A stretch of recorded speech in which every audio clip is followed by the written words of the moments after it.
बिस्मिल्लाहिर्रहमानिर्रहीम, अस्सलामुअलैकुम वरहमतुल्लाहि वबरकातुहू। दोस्तों, हाजिर हूँ एक बहुत ही प्यारी दुआ के साथ। इस दुआ को अगर आप अपने लाइफ में शामिल करते हैं तो आपकी ज़िंदगी की जो ख्वाहिशात होती है ना, जो ख्वाहिशों की आप एक लिस्ट बना लें।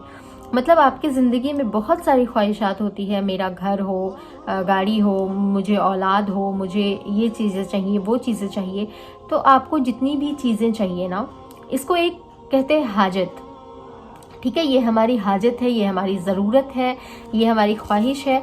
तो इन चीज़ों को पूरा करने के लिए आप हाथ पाँव चाहे जितने भी मार लें, जब तक अल्लाह ताला की मर्ज़ी नहीं होगी आपको वो चीज़ें नहीं मिल सकती हैं।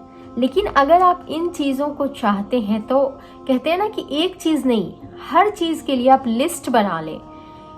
आपको हर एक चीज़ मिलेगी, लेकिन आपको पहली चीज़ है मुकम्मल यकीन करना होगा, भरोसा करना होगा अल्लाह ताला के ऊपर।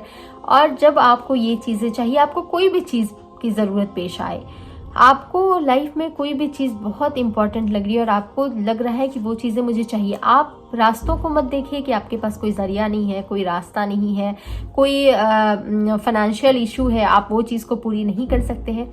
आपने क्या करना है, वज़ू करना है, बहुत खूबसूरत वज़ू करना है, 2 रकत अल्लाह ताला के सामने हाजत की नमाज पढ़नी है।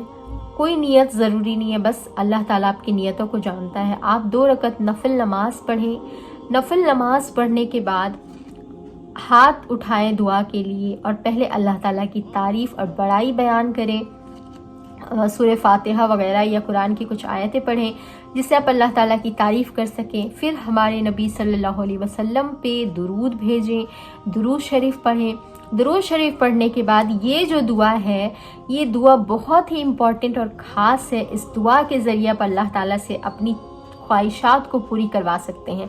तो इस दुआ को आप नोट करें और इस दुआ को आप हाथ उठाकर 2 रकत नमाज पढ़ने के बाद हाथ उठाकर अल्लाह ताला की तारीफ़ और बड़ाई बयान करें।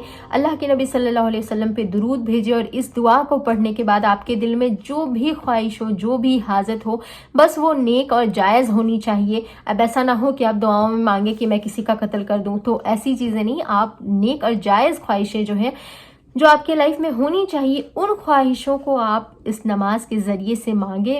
और कोशिश करें कि जब तक आपकी ख्वाहिश पूरी ना हो, इंशाल्लाह आप कोशिश करें कि इस नमाज को आप पढ़ते रहें, इन दुआओं को करते रहें। और दुआ करने के साथ आपके दिल में बस एक यकीन होना चाहिए, मुझे नहीं पता कहाँ से होगा, मुझे नहीं पता ये चीज़ें कहाँ से मिलेगी, मुझे नहीं पता कि मतलब ये चीज़ें जो है उसके रास्ते कैसे खुलेंगे। बस आपने सरेंडर करना है अल्लाह ताला के सामने, मुकम्मल भरोसा और यकीन करना है। और मुकम्मल भरोसा और यकीन के साथ एक पॉजिटिव वे में, एक पॉजिटिव थिंकिंग के साथ अल्लाह ताला से आपको मांगना है। आप यकीन करें कि अल्लाह ताला हर चीज़ करने पे कादिर है। आप अल्लाह ताला पे भरोसा करके अगर मांगेंगे ना, तो अल्लाह ताला आपके मामलात को बहुत खूबसूरत, आसान बना देगा और आपको वहाँ से वो चीज़ें अता करेगा जहाँ से आपने कभी सोचा ही नहीं था। तो आप रास्तों के बारे में खुद मत सोचा करें कि रास्ते कहाँ से, रास्ते खोलने वाले अल्लाह की ज़ात है। बस आप ये काम करें और अल्लाह ताला पे मुकम्मल भरोसा करके अपनी दुआएं मांगे। उम्मीद है कि अल्लाह ताला आपको वो चीज़ ज़रूर अता करेगा। और आपको अगर वीडियोस पसंद आई हो तो लाइक, शेयर एंड सब्सक्राइब ज़रूर कीजिएगा। अस्सलामु अलैकुम वरहमतुल्लाहि वबरकातुहू।